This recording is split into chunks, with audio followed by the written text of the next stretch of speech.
What is China quietly doing inside America's most vulnerable systems? And is it all part of a long-term plan? We need to tell people to stop drinking the tap water now. We're seeing contamination cases coming in. The United States is facing its most daunting challenge since the nation was created. They're inside our system today, right now. For China to be the hegemon, all democracies will have to have been subordinated, either by choice or by force. There's a lot more potential harm they could do. I grew up inside a system that controls everything. Now, I'm starting to wonder if it followed me here. 超限战的第一条规则就是没有规则。 Excuse me, when will my medication be available? The FBI addressing 2 new cases from China a day, 1 every 12 hours. 最大化一切。我们的命令是使他们的系统扩散。Switch to the backup system. It seems it doesn't work.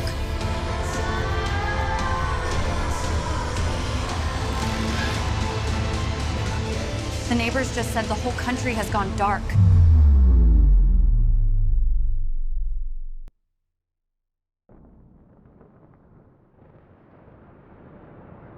What if this isn't just a nightmare scenario, but a calculated strategy already unfolding against us?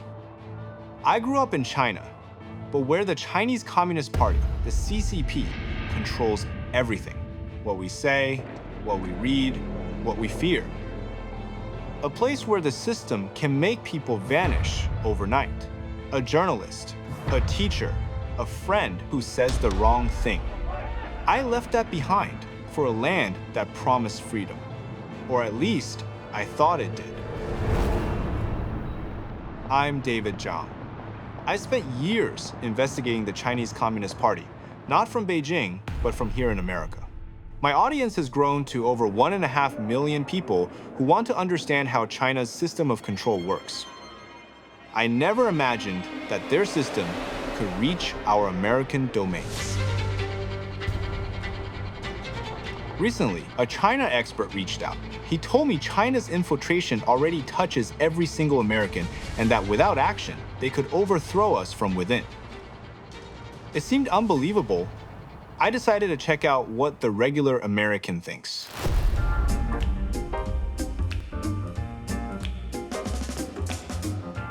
Have you ever heard of anything about Chinese infiltration to the US? I have not. I don't feel like China has the power to be able to infiltrate that much. We're very open for people doing whatever they want to do. I don't personally feel concerned because I live in the state of Idaho. It was strange. None of them really seemed alarmed, but I couldn't shake what the expert had told me. I had to find out what's really going on. So, I want to go straight to the source, the expert who had reached out to me, Professor Tianliang Zhang. He's one of the world's foremost experts on the Chinese Communist Party, with over 2 decades of research, best-selling books, and over 700,000 subscribers on YouTube. During our meeting, he pointed to a critical figure, Wang Huning, a member of the CCP's Politburo Standing Committee, the group of just 7 men who hold the highest power in China. He's actually the mastermind behind 3 generations of CCP leaders. Really? Yeah, he has been plotting against America for decades. He came here like 40 years ago. In 1989, he observed this society and he felt that he had found the weakness of America. Cultural decay, breakdown of shared values, and also the internal division. So all the things happening right now. Right, so not only that, but the problem is he feels like this is something he can make use of. So he wrote a book in 1989. It is called America Against America. Oh, wow, that's a big title. And now he has developed this philosophy into a very systematic scheme, and he set it in motion. American people are not aware of it. It's right like the night before September 11, and they still feel like they are living in a peaceful world. I know you are a great China analyst, and I think that you can be a great investigator. And I will open the door for you to some insiders, so that you know what they're really plotting on, and whether it is too late for us to react. America against America. It reminds me of two Chinese military colonels who in 1999 pushed the idea even further in their book, Unrestricted Warfare. In their view, the battlefield has shifted. Wars were no longer just fought with armies, but across every domain. Side by side, they seem to map a terrifying blueprint. The chief strategist of the CCP diagnosed America's weaknesses. The colonels laid out how those very weaknesses could be weaponized in a war without limits. To me, that looks like strategy. I have seen the brutality of the CCP. I don't want that to ever reach America. We can't fight back unless we understand who we're up against. They won't stop until they have total control. And if they ever reach that point, freedom as we know it is gone. So I need to find the truth. Is this strategy already unfolding inside America? Because if it is, exposing it may be our only chance.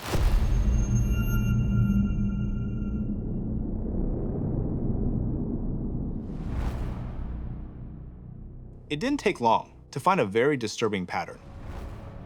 Recently, researchers uncovered hundreds of Chinese academic papers that were detailing how to probe and exploit weak points of America's real power grid. Also, it seems that many of our Chinese-made devices arrive with hidden backdoors. Cybersecurity experts in the United States are warning of Chinese-made solar panels containing hidden communication devices. Also embedded in them are hidden kill switches, which are capable of circumventing firewalls and remotely shutting down our power grids. This doesn't feel like a coincidence.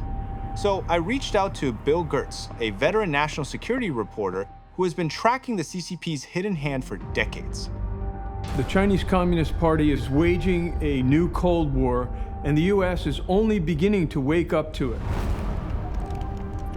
What the Chinese cyber forces have done is infiltrate our critical infrastructure, such as our electric grids, our water supply, our financial networks, our transportation networks. And what that means is that if there were a crisis or a conflict, that China would be able to attack our critical infrastructure and shut down our entire system.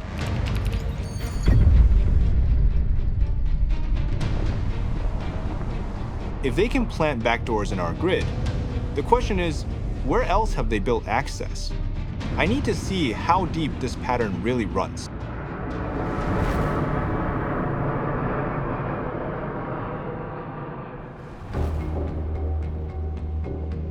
Much of our critical infrastructure depends on Chinese manufactured components. By outpricing American alternatives, China effectively made their products the default choice. But was this just economics at play? Or was it part of a calculated strategy? We're here at the port of Newark, which is actually the largest port on the east coast of the United States. And behind me, you see these towering port cranes. Most of these cranes are made by a Chinese company called ZPMC. And this company has extensive ties to the Chinese Communist Party and its military-industrial operations. Ports and the ability to move goods are a nation's lifeline. But if China controls key parts of that system, what does that really mean for America? Few understand this better than Captain James Fentanyl, a former US Navy intelligence officer who spent nearly 30 years tracking Beijing's rise at sea. Cranes do have the capability to be manipulated by the Chinese Communist Party back in the mainland through various techniques and methods. So it is a real threat, and it's something that can actually impact the lifeblood of America, which is the ability to move and have goods and services coming out. Some of our port facilities are co-located with U.S. naval installations. As they are able to hear maybe embedded traffic communications or data supply streams, they're going to be able to learn a little bit more about how our military works, how our civil defense works in the United States. They knowing where those systems are and those supply chains run. In this case, we will want to disrupt from getting a certain type of food or a certain kind of medical supply that they need. Are you still out of insulin? I'm so sorry. It sounds very devious, but this is what they call their comprehensive national power. And it has cameras, It can tell you like how many weapons you ship to which area. I think there are a lot of things you can dig out by analyzing the data. 说到数量，查查上个月美国给台湾运了多少武器。No wonder that in February 2024, the US administration announced a plan to invest more than $20 billion over 5 years in replacing cranes built outside the United States. It's hard to grasp just how much our lives now depend on Chinese technology. But what if that dependency isn't by coincidence, but by design? Before becoming the CCP's chief strategist, Wang Huning was a scholar at Fudan University, where he wrote America Against America. In it, he observed that in America, it's not the people who master technology, it's technology that masters the people. What if that was more than just an observation? The colonels who wrote Unrestricted Warfare went even further, stating that technology can be weaponized. Looking at what's happening today, I wonder if that doctrine is already being executed.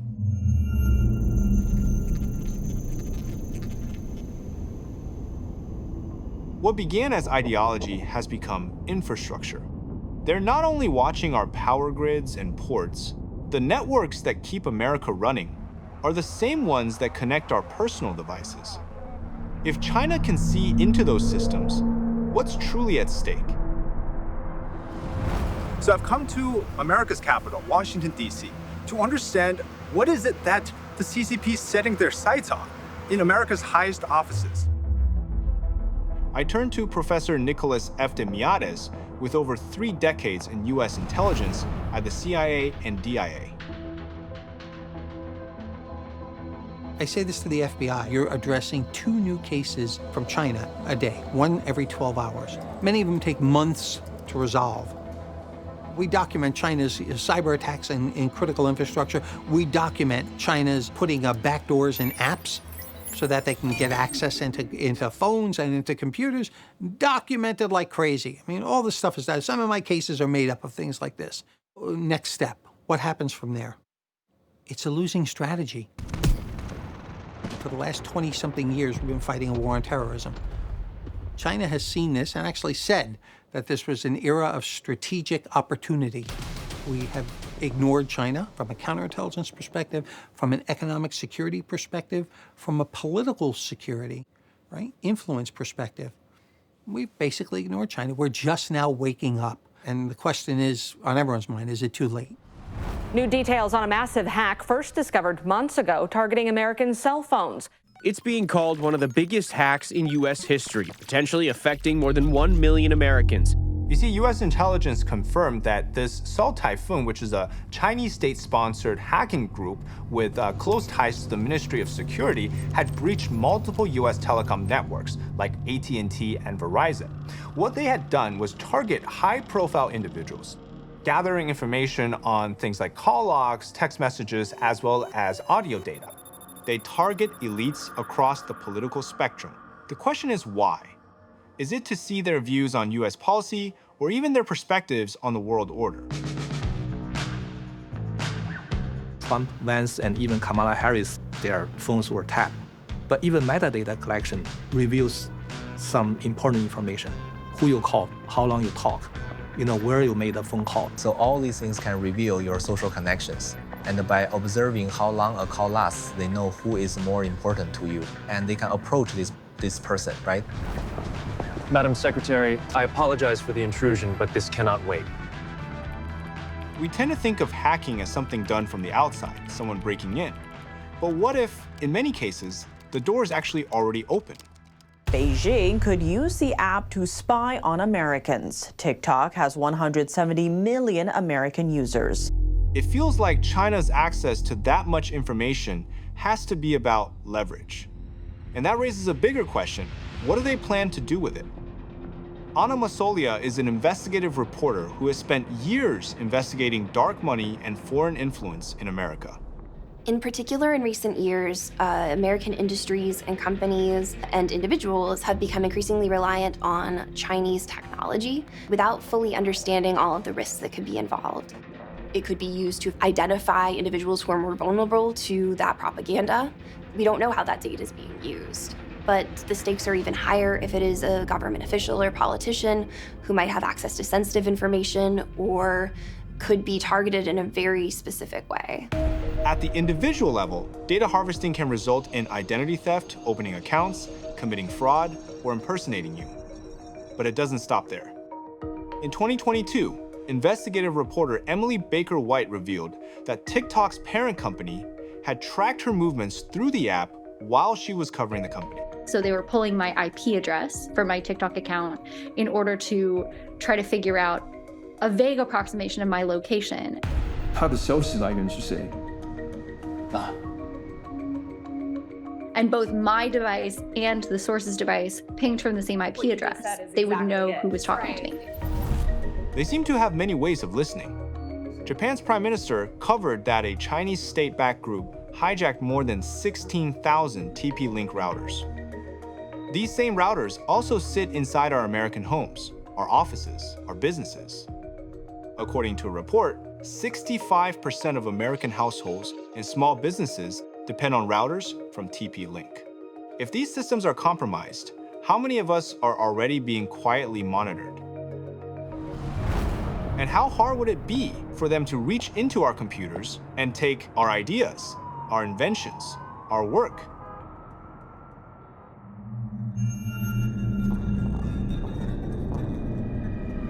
Just a few years after writing America Against America, Wang Huning caught the eye of then top leader Jiang Zemin and was pulled into Beijing's inner sanctum. His mission was to turn ideas into doctrine and doctrine into strategy. Interestingly, in his book, he had argued that if the Americans are to be overtaken, one thing must be done: surpass them in science and technology. How far has that vision been carried out, and how deeply has it affected us? They have a program that they call National Rejuvenation. It's actually to place China as the central power over the entire world. They're also trying to steal our technology and use that against us so that their companies could be more competitive. So they're working very diligently to focus on how to weaken the United States. After digging into the numbers, I found that $400 billion a year, that's what China's tech theft has been costing us. 2 million American jobs, gone. Lost patents, lost innovation. The pattern doesn't end with corporations. It also extends into universities and research labs across America. More than 277,000 Chinese nationals study here today. Behind some of those exchanges is the 1,000 Talents program, a Chinese government-run initiative aimed at recruiting top scientists.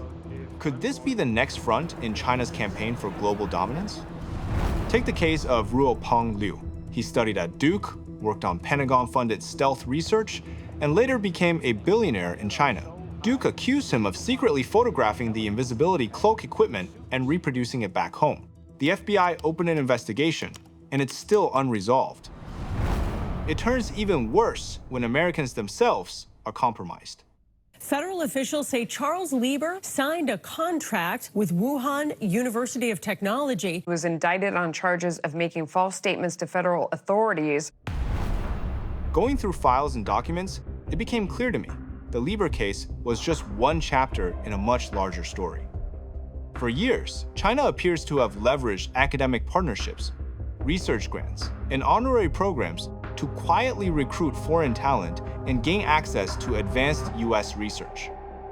Now, how does all this fit into the CCP's grand strategy? When Wang entered Beijing's inner circle, he redefined the role of academia. To him, whoever controls innovation controls the world. That thinking paved the way for state-backed programs to copy, acquire, or recruit foreign expertise. All part of one mission: to close the knowledge gap with the West by any means necessary.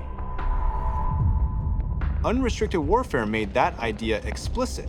Open societies and academic exchange could be turned into weapons. Could the American universities be this blind to what's happening? We do have a lot of academics and even leading business officials which provide the same information that they're getting from universities, that they're getting while they're on university payrolls, to China. It's just not illegal. The university could potentially take some action against it, but they usually don't because they're getting a big check from China. We wind up with an extraordinary drain in our knowledge base, and sometimes that has military applications. As I've looked at how deeply Chinese scholars are involved in American research collaborations, I can't help but wonder, is a place like Stanford just a campus or also a target?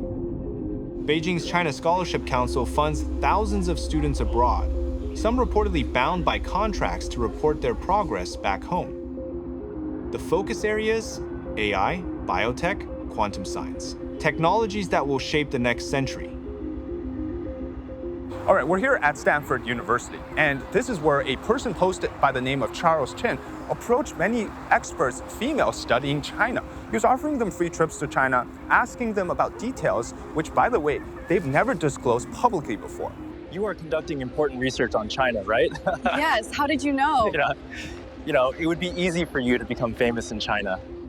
What shocks me most is that many of the approached students avoid talking about it. There are two likely reasons. First, fear. No one wants to be labeled a racist.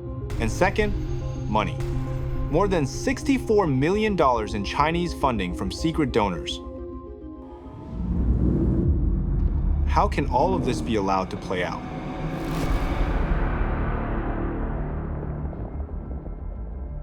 What you see is what we call a whole-of-society approach. China gets well past its own intelligence services, the Ministry of State Security and the PLA. They tell society, you are responsible for providing us intelligence. If we ask you, you've got to give it to us, and you can't be deceptive, and you must pass this over to us. 要是你不替我们偷过来，你在中国的亲人就会有麻烦。 So, like it or not, wherever you are in China or worldwide, if you have a company, if you're in a state-owned enterprise, the Chinese government can call on you to give them information, and they do. They wind up turning their whole society into a collection mechanism. You're here later than the cleaning crew. Just running late-night tests. If the person gets caught, well, China doesn't care. You know, China's sitting behind a wall and just throwing out money. What Eftimiades describes is more than espionage. It's a system. If that's the mindset driving China's rise, how does this system actually work, and what happens when the technology they acquired from us is turned back against us? To help me understand that, I turn to Richard Fisher, a senior fellow who has spent decades studying China's military expansion and the ideology behind it. China has this military divisions of students that it has deployed that are controlled by embassies or consulates. 保持团结，祖国永远是你们最坚强的后盾。在这里，你们不仅是学生，你们是祖国的代表。 That can be ordered to commit espionage, to participate in political actions, or, if necessary, to conduct terrorist military actions.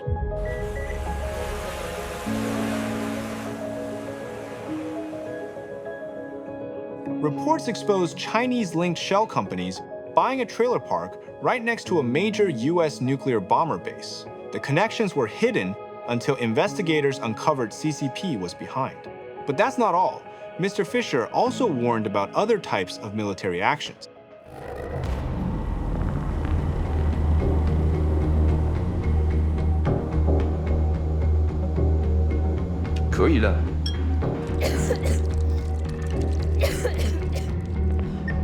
We need to tell people, stop drinking the tap water immediately. You say thousands of people have become sick, but everything here says our water is fine. This sounds like a movie plot, but security experts warn it's all too possible. China is actively developing marine-based biotoxins and testing how AI can make them even harder to detect and easier to deploy. What's worse, even young and seemingly innocent students are used to carry out these types of plans.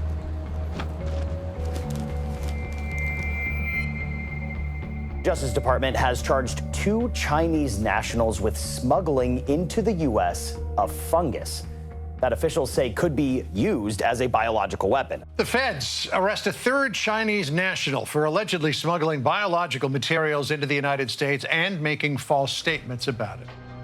DOJ reports now confirm it. The Chinese students pleaded guilty to smuggling a crop-killing fungus that could have devastated American agriculture if it hadn't been caught. I find it hard to wrap my head around. Students acting as extensions of a foreign government. Not every student is complicit, of course, that's clear. But how much influence does the party truly have? And how does the CCP execute these tasks from within the United States? Infiltration isn't improvised, it's orchestrated. So what's the playbook here? To get an insider's perspective on how this system truly operates and how it affects us, I sat down with Jennifer Zhang, a veteran journalist who once worked within one of China's top government think tanks. United Front was regarded as one of the 3 magic weapons that helped the CCP to gain their power. It just means to work with anybody, even somebody within your enemy. So they use this kind of tactics actually to infiltrate. Tell me, why did you ask for this meeting? Our values could not be more different. Well, interests can align. In the end, we do share some common goals of power, don't we? There are always people, politicians, who can be bought over with money. They are corrupting the society from within. The theory is you join with other organizations and sway them and pull them into supporting the objectives of the Chinese Communist Party. Whether it's on college campuses, whether it's in corporate boardrooms, whether it's in professional associations, whether it's in think tanks in Washington, D.C., or whether it's even in some of our government institutions. So you effectively have nonprofit organizations willing to work for China at the direction of the United Front Work Department. Last my count was 770-something of those associations in the United States. And finally, a sincere thank you to our generous sponsor, Mr. Liu, and the Harmony Asia Foundation. A Washington think tank analyzed more than 160 CCP budget reports and found that in 2019 alone, Beijing spent at least $1.4 billion on United Front operations. According to Anna Masolia, these groups can look like ordinary community organizations, for example. Money could be funneled through different levels of nonprofits. It could appear to be a community page. It could appear to be the environment or some other cause. The very sophisticated operation where people who are running the very public-facing nonprofit at the end may not even be aware of the full extent that their operation is funded or shaped or influenced by CCP-linked actors and entities. Listening to this, a question of scale emerges. If influence can move this quietly through civil society, where does it ultimately lead? When Wang Huning studied America, he wrote that the powerful groups that dominate politics are above the common people. Inside Beijing's top policy circles, he helped shape Jiang Zemin's 3 represents, shifting the party toward courting China's own elites. It also modernized the United Front work, turning it from a Mao-era tactic into a global influence platform aimed at elites abroad. How does the CCP seek to influence smart, educated, and seemingly independent people in politics, media, and business? I feel genuinely worried, realizing that so many of these unrestricted warfare tactics have been unfolding right before our eyes for too long. How do we not see it? There must have been people, probably many, who allowed it. This was beyond what I could piece together alone. I needed the professor's help. I think we need to talk to people with inside information. One is Professor Yuan Hongbin. He used to work in Peking University, a very famous law professor. The other person is called Mr. Cai Shenkun, who was a very famous commentator. One is in Taiwan now, and one is in California.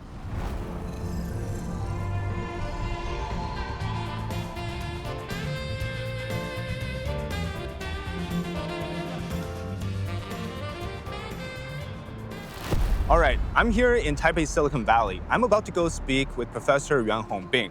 Before he was exiled from China, he was one of China's top legal scholars. And unfortunately, when he sided with students at Tiananmen Square in 1989, he left China. And before he didn't leave empty-handed. He actually maintained extensive connections there. Among them are high-level insiders within the CCP system. Since he used to go out drinking with Xi Jinping, I just had to ask him about that. In your view, from when you met him until now, has Xi Jinping's thinking ever changed? When I first met Xi Jinping back in the late 1980s, he was a local official in Xiamen. Every time he came to Beijing, he would find me, always bringing 2 bottles of Maotai. When he wasn't drinking, he seemed cautious, restrained, almost shy. But after a few glasses, his true nature came out, ambitious, assertive, even domineering. Deep down, his conviction mirrored what's written in the Communist Manifesto, the belief that the Communist Party must one day claim ownership over the entire world. While listening, something strikes me. Xi Jinping speaks of a shared future of humanity. It sounds idealistic, but I wonder how differently such a vision might look once it is put into practice. Could you summarize the CCP's overall strategy towards America? The goal is to replace the United States as the world's lawmaker and to rewrite the global order in its own image. The CCP targets officials, business leaders, actors, journalists, and influencers, anyone who can shape opinion, using weaknesses such as vanity, greed, sexual desire in order to manipulate them.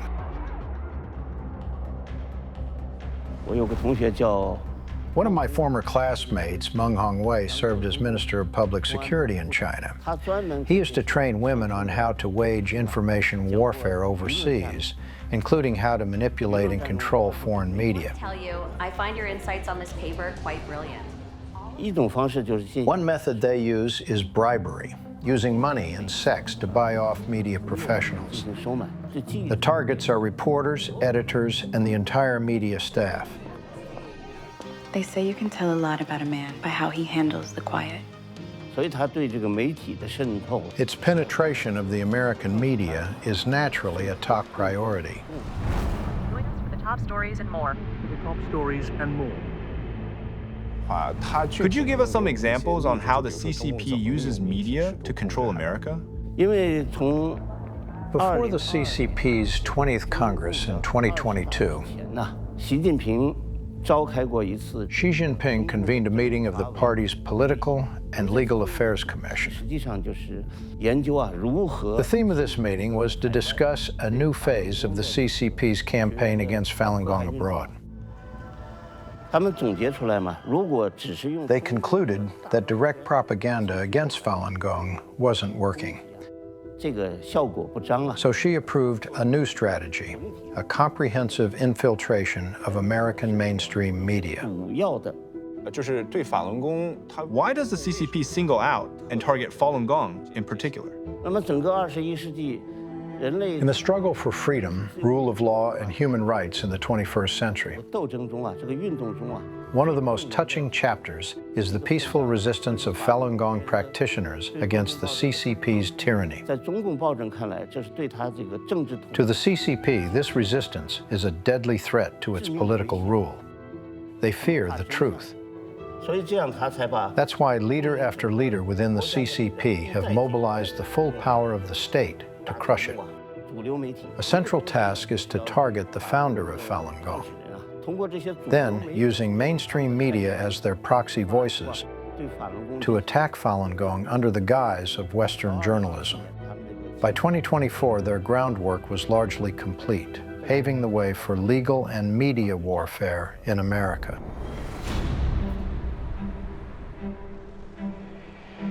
My talk with Yuan Hongbing was eye-opening, but what stayed with me was the unease.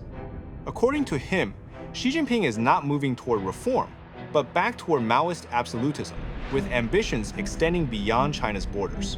I feel that Taiwan shows what China could have become: free, open, full of light. But that light endures only because America still stands behind it. Back across the ocean, I can feel our own freedoms trembling. If that resolve falters, that light will fade everywhere. What does that mean for America's future? Returning to the US, I turn to Sarah Cook, a senior researcher who spent years tracking Chinese propaganda networks. I want to understand, how did the CCP learn to bend the world's information systems, including ours, to its will? A project I worked at Freedom House looked at Beijing's global media influence. And we actually found that the US was facing a very high level of media influence efforts. And I think what was striking was just the sheer breadth of those tactics and efforts. It's not only propaganda or censorship or disinformation campaigns or national media or local media, it's all of it. Sometimes it's very direct. Sometimes we know that there is a Chinese ambassador that picked up the phone or made a personal visit to an executive and asked them to suppress certain content or certain stories. But in other cases, you end up with media executives or editors who see the corporations, the media companies' own economic interests being potentially put at risk. And then they, of their own initiative, without even being contacted directly by China, put pressure on journalists not to publish certain information. In recent years, in particular, CCP operations have gone online. Influencers on online media and on what appear to be news media in many cases. It's very easy to create your own persona online. There is a variety of issues that tend to be more polarizing within the United States, and Chinese propaganda oftentimes will pick up on those and really amplify them. But it's only now been revealed that the vast disinformation campaign is tied to the Chinese government. It's the biggest disinformation campaign the world's ever seen. Though that's only the tip of the iceberg. There's so much more, in particular with TikTok. Influencers are posting positive messaging about China with no disclaimers at all. The Chinese Communist Party is deploying algorithmic manipulation to impact users' beliefs and behaviors on a massive scale. China has a very dynamic foreign influence operation targeting the US with such a wide range of different vehicles that are used in order to shape public opinion in the minds of Americans, where we are seeing spending on newspapers, on newspaper ads in American publications. The New York Times made more than $100,000 a month from this garbage. Those payments were not disclosed at the time. They were hidden from New York Times readers. Oftentimes, it's not that you're seeing content that's either incorrect or framed in a certain way. It's oftentimes whether or not they even cover a certain topic. And I think that that's a really important thing as well. A clear example of this kind of subtle censorship is the story of former New York Times journalist Didi Kirsten Tatlow. Now, according to her testimony, she was censored by her own employer after stumbling upon a sensitive and politically charged topic. It began when she was in China investigating the medical system. But what began as routine reporting quickly raised suspicions of forced organ harvesting. When she attempted to broaden her investigation, she was told that it was French. A state-sponsored defamation campaign was launched against her. She received warnings from China's foreign ministry, and even more troubling, her own newspaper heavily edited her article. She suspected that these stories had cost her any future promotions, so Didi left the New York Times in 2017. Okay, I need to piece this all together. When I step back and look at everything together, a structure starts to emerge. First, control the narrative, silence critics, then marching through the institutions, and finally, turn that access into leverage, weaken the system it's targeting, not through one attack, but through pressure, layer by layer. Back to Wang Huning, who argued that America's greatest vulnerability lies in free speech, openness, and mass media. His rise placed him at the core of the party's ideological machine. In 2022, he chaired the National Conference of Propaganda Ministers, calling for stronger foreign propaganda and positive publicity. In Unrestricted Warfare, the colonels describe media as a battlefield. The goal is to destroy the enemy's will to resist. For me, their aim becomes clear. If they can control what Americans think about the CCP, they can also weaken our defenses. And that's why groups like Falun Gong, which expose the Chinese regime's worst abuses, pose such a direct threat to their carefully crafted image. Maybe that's why discrediting Falun Gong has been such a priority for Beijing, especially as their platforms, like the dance company Shenyun, reach audiences worldwide. Still, I find it perplexing.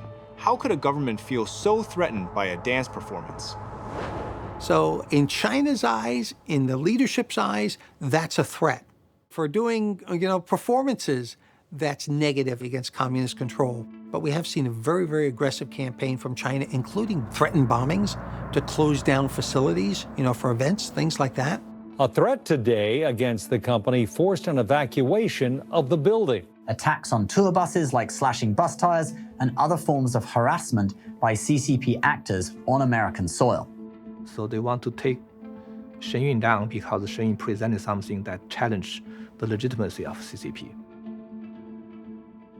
Is this what Yuan Hongming warned about when he talked about the CCP embedding itself inside US media and using the US legal system against their enemies? The New York Times has for nearly 6 months been preparing a hit piece against Shen Yun Performing Arts. I got a tip on my X account, and he told me, check out the father of the reporter who wrote these articles, because he is the overseas honorable director of a very important CCP United Front work organization. And I found tons of information about his deep relationship with the CCP. So I started digging into some of the New York Times articles, and after reading them, something stood out to me. Many of the interview subjects discrediting Falun Gong seems to have direct ties to the Chinese Communist Party. So take this case of a former dancer with Shen Yun. After leaving the troupe, she actually spoke highly of the company and stayed in touch with her teacher from the Shen Yun school. But then suddenly, she did a complete 180. Of course, I can't say why she did. All I know is this. Over time, she became increasingly connected to the Beijing Dance Academy, a school that appears tightly controlled by the CCP. Nearly half its budget comes from the party, and 10 of its 11 top leaders are CCP members linked to United Front networks. Maybe it's coincidence, but the New York Times chose sources closely tied to that very academy when attacking Shen Yun. And this academy also appears to be involved in other influence efforts. For nearly 20 years, Shen Yun Performing Arts collaborated with the SUNY Purchase Theater, but after Beijing Dance Academy established a partnership with the same venue, the theater abruptly ended Shen Yun's contract. And then this dancer, who is tied to the Beijing Dance Academy, started using a familiar CCP tactic. She suddenly began filing lawsuits against her former teacher, the school she once praised, even the founder of Falun Gong. And this tactic is exactly what Professor Yuan Hongming described to us. They are using the US legal system to use very expensive lawsuit or process to burden the dissidents that they don't like. The CCP and its affiliated entities are using American courts and courts in like-minded democracies to silence critics and fight its opponents. In 5 out of the 30 countries that we looked at, we did see examples of lawsuits, especially defamation suits being filed against people who are critical of the Chinese government, or especially in cases where there was some kind of expose related to a Chinese company that was tying it back to the CCP. In most of the cases, there wasn't real ground for it, and the cases ended up being thrown out or just basically being dropped in the end. But in the process, where this dragged on for several years, you have 2 dimensions that come. One is that it really increases the cost for who is ever being critical. 2, it can discredit them and raise questions about their own credibility of whether this reporting or this expose that they did was actually truthful. The Chinese Communist Party is clearly learning how to bend the US systems meant to protect free speech. When the rules of a democracy become the weapons of a dictatorship, the question isn't just who's targeted next. It's whether the system itself can hold. We had a case in New York not long ago, last year. They tried to bribe an IRS official. John Chen tried to get the IRS to do the CCP's bidding and repress a US nonprofit it wants to bring down. Actually, that IRS official turned out to be an FBI agent. And so they got caught and they got convicted. While reviewing the DOJ's case files, one photograph caught my attention. John Chen, an agent with multiple identities, seen shaking hands with Xi Jinping. His attempted IRS bribe had one purpose: to frame Shen Yun Performing Arts. So I think a lot of times people see, oh, the Chinese Communist Party is targeting the dissidents. Maybe that doesn't really have anything to do with the rest of us. But actually, when you look at the way the Chinese Communist Party operates, those are the first targets, and then the mechanisms, the apparatus, the tactics that they use and refine there, before you know it, start expanding to other targets, including ones that are maybe more mainstream to, say, American society or another democracy.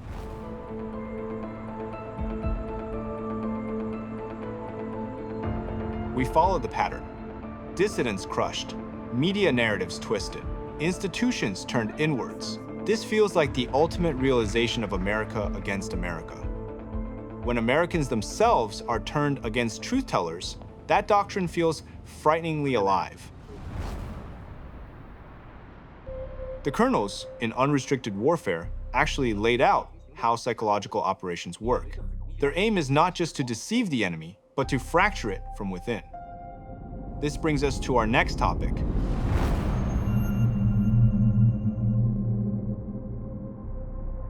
In Congress, Representative Eric Swalwell's connection to a Chinese operative named Fang Feng revealed exactly the kind of honey trap influence campaign Yuan Hongbin described. And years before that, Senator Dianne Feinstein unknowingly employed a Chinese intelligence asset as her driver.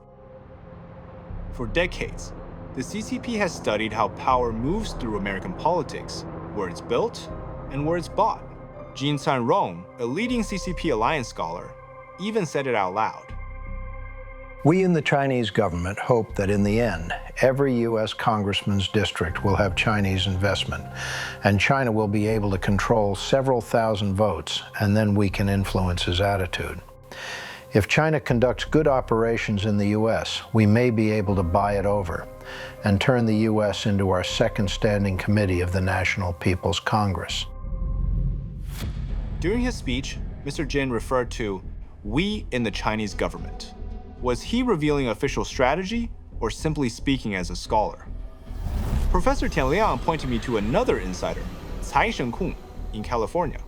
He's a political writer and commentator with a record of unusually accurate predictions about factional struggles inside the CCP. The Chinese Communist Party's policy toward the U.S. has always been consistent. It's not decided on a whim by any leader. From Mao Zedong to Deng Xiaoping to Jiang Zemin to Hu Jintao and now Xi Jinping, they have always seen the United States as the imagined enemy. Both political parties in the U.S. must recognize the true nature of the Chinese Communist Party. When it comes to military power, every buildup, every new weapon system have been directly aimed at the U.S., not at any other country. I just had to ask, is the CCP preparing a war against America?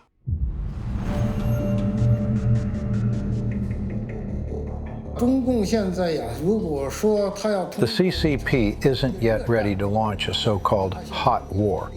But that doesn't mean there aren't proxy wars already happening. For example, Hamas' surprise attack on Israel. Behind it, you can hear echoes of the CCP. That's beyond doubt. The same with the war in Ukraine. Without China's support, it likely couldn't have lasted this long. Through these kinds of proxy conflicts, Beijing diverts America's attention, keeping the U.S. busy and too distracted and exhausted to confront the CCP directly. The picture became clearer during a meeting with EU officials when China's foreign ministry stated that it does not want to see Russia lose the war against Ukraine. That confession echoes a line straight out of Unrestricted Warfare.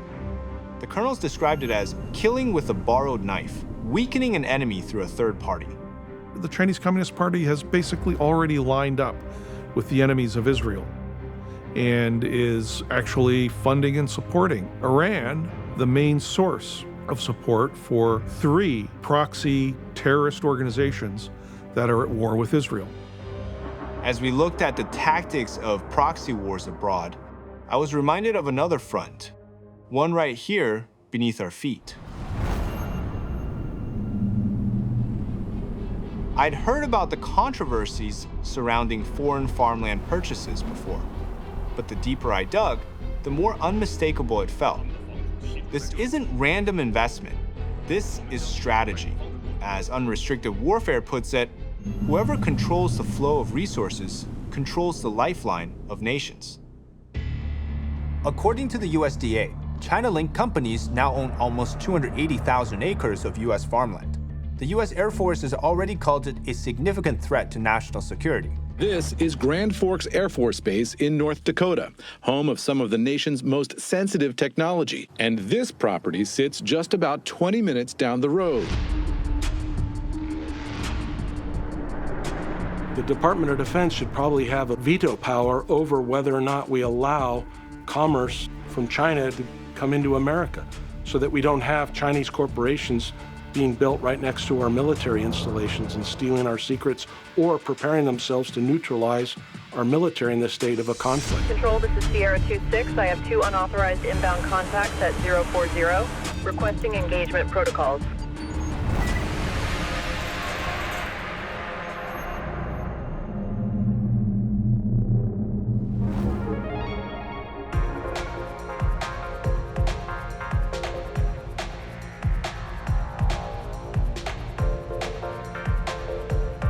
Unrestricted warfare sometimes looks like business as usual.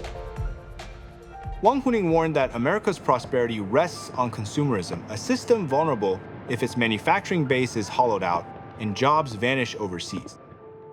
The colonels in Unrestricted Warfare wrote, "In the future, financial weapons will be among the most important weapons of war. In their vision, nothing is off limits. Entrapping countries in debt, trade wars, controlling key industries, currency manipulation, and even globalization itself. How much of the world around us has already been shaped by these tactics?" 87% of the counterfeit products that come into the United States come from China. And that is a $1.77 trillion a year business, more than twice, almost 3 times the global drug trade. That translates to American jobs, getting inferior products in, on airplanes, on cars. The World Health Organization says over 1 million people die annually from fake drugs. So can the Chinese government clamp down on these things? Absolutely. Do they choose to? Absolutely not. Because this is a means of unrestricted warfare. And that's what we face on a massive scale. The stakes for the U.S. are enormous. The Made in China 2025 plan is the first of 3 10-year programs that are intended to build China into the world's dominant industrial power and therefore the world's dominant power. So Xi Jinping was very explicit that China will take over all the manufacturing capabilities from the world in 2025. So now we can see that they almost achieved their goals. 40% of manufacturing capabilities are in China now, and they can only consume 15% of the products. It creates deficit, from other countries, and then basically destroyed their manufacturers. Dozens of workers are out of a job at a manufacturing plant in Trumbull County. Pepsi is shutting down its manufacturing facility on Mack Avenue in Detroit. It's a strategy that spans industries, from basic manufacturing to the highest level of innovation. And nowhere is that more clear than in the story of Boeing and China's state-backed competitor, Comac. But if the C919 looks a lot like its Boeing and Airbus competitors, that's by design. The Chinese Communist Party is ordering competitors in China to obtain the foreign economic technology by any means possible in order to create products that put the foreign company out of business. This is a key tool for the Chinese Communist Party's pursuit of global hegemony. Today we are announcing an indictment against 5 officers of the Chinese People's Liberation Army for serious cybersecurity breaches against 6 American victim companies. Unit 61398 of the PLA, through cyber activities, stole the processing techniques for steel production. And then China turned and, with government subsidies, flooded the U.S. with steel, hoping to collapse the industry. A United Steelworkers spokesperson tells us Cleveland Cliffs Mill in Conshohocken will have its status changed from idle to closed.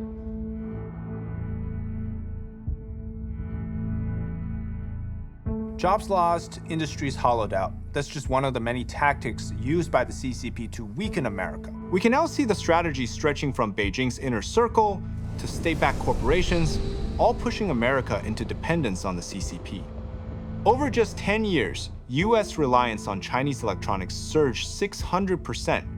And today, nearly 40% of the chips inside American weapons come from China. And the more we argue about who's responsible for our economic problems, the easier it becomes for the CCP to operate in the shadows. Because of decades of CCP-driven policies, America's middle class has collapsed from 61% in 1971 to just 40% today. Economists estimate 4 to 5 million US jobs were lost in the process. When the middle class collapses, families fall into poverty, and a nation's stability starts to crack. Even worse, the CCP haven't just been taking our jobs, they've been taking American lives. Fentanyl poisoning is now the leading cause of death in the United States for people under the age of 45. Congressman Richie Torres saying up to 97% of the chemicals needed for fentanyl are coming directly from China.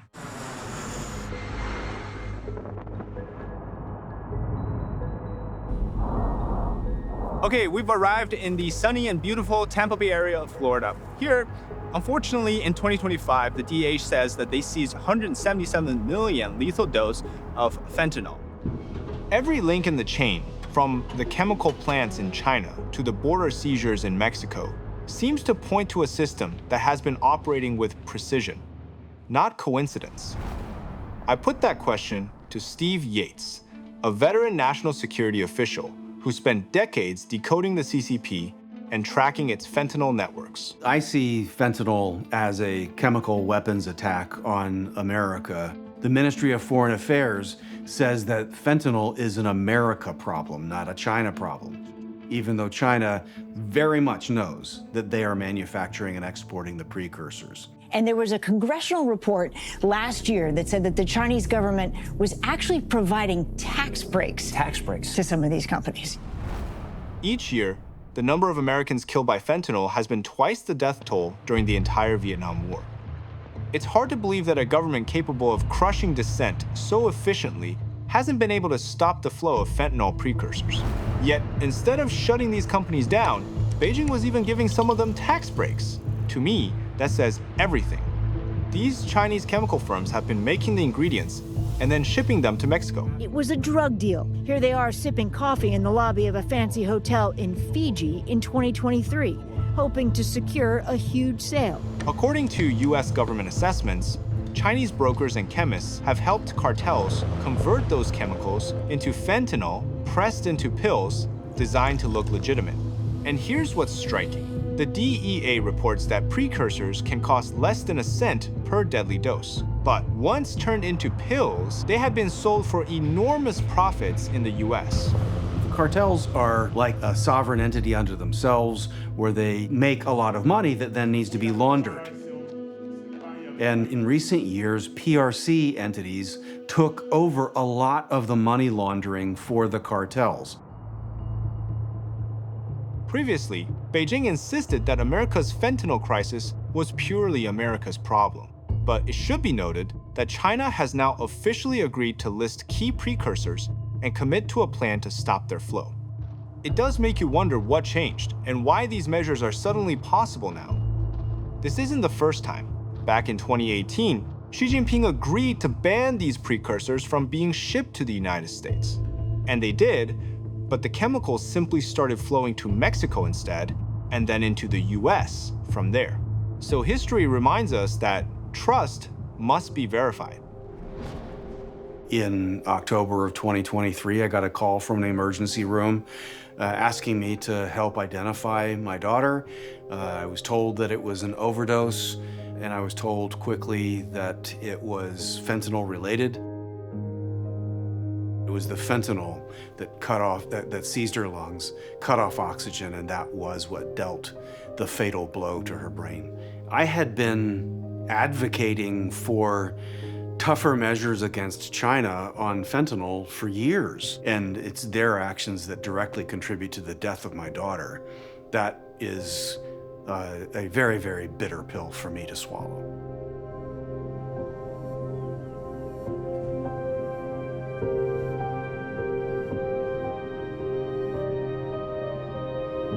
Reading all the facts and hearing all the stories, bringing the pieces together has been harder than I imagined. To realize that Wang once wrote about how drugs could weaken America, and to see that the CCP's military thinkers later classified drug warfare as a legitimate tactic is deeply disturbing. And it makes me heavy-hearted that we have not done more to stop their advance. Perhaps one reason we haven't fully woken up is that we simply cannot believe such evil exists. So calculated, so utterly devoid of empathy carried out by those willing to do anything for power. They look at themselves as being below the United States, and it's intolerable.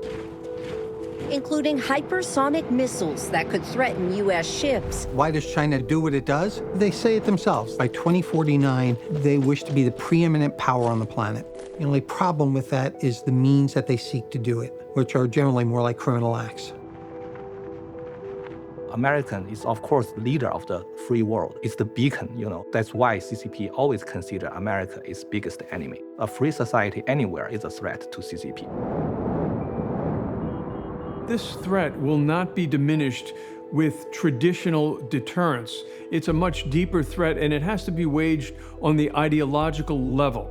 In essence, the Chinese Communist Party approach to the whole world is like mustard gas on the World War I battlefield. It infiltrates, penetrates every possible opening, and it just does its evil work.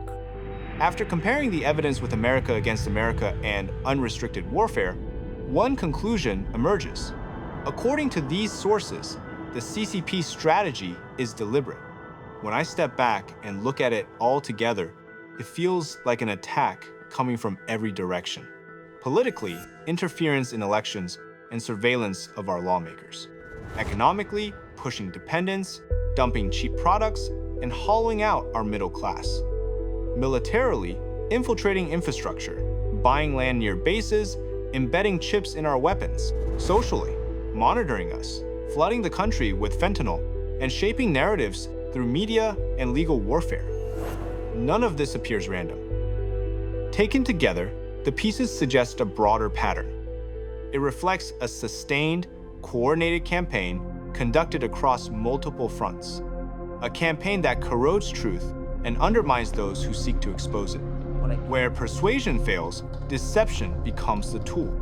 Where inspiration falls short, influence takes its place. Yet light is stronger than the shadows it reveals. And that light begins with you.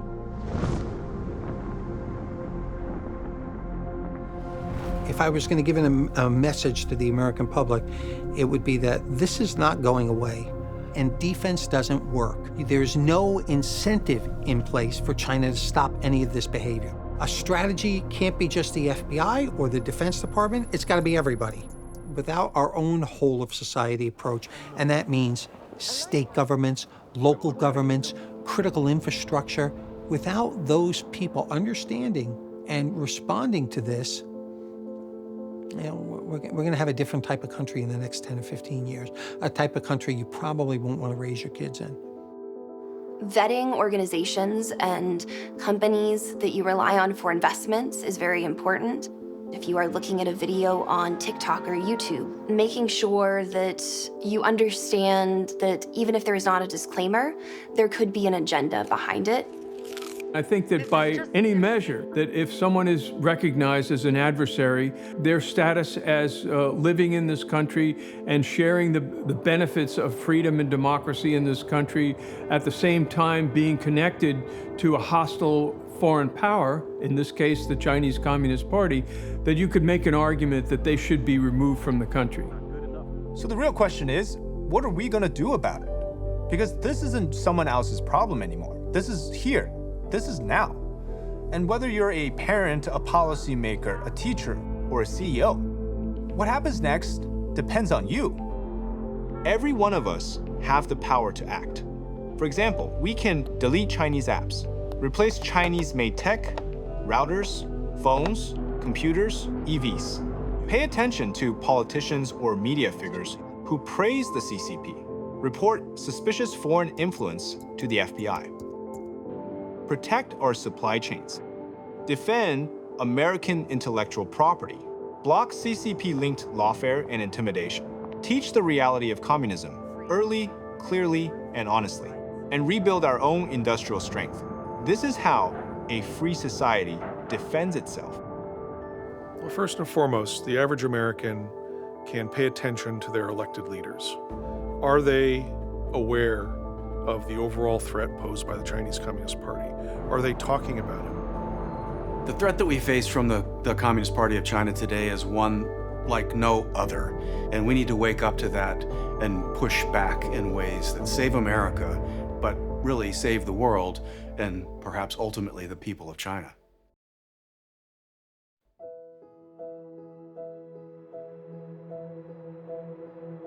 The threat we face is like no other. We need to wake up. It concerns everybody. Before we lose our hope and liberty, it's time we take it back. It's up to you and me. Turning the tide, a beacon of light, save America. We cross the night as our missions align. Save America. When you feel the truth in your fight with lies, they wrap the world in friendly ties, but every gift demands a price. What we do next decides if our freedom survives. Is our nation asleep with an enemy inside? Turning the tide, a beacon of light, save America. We cross the night as our missions align. Save America.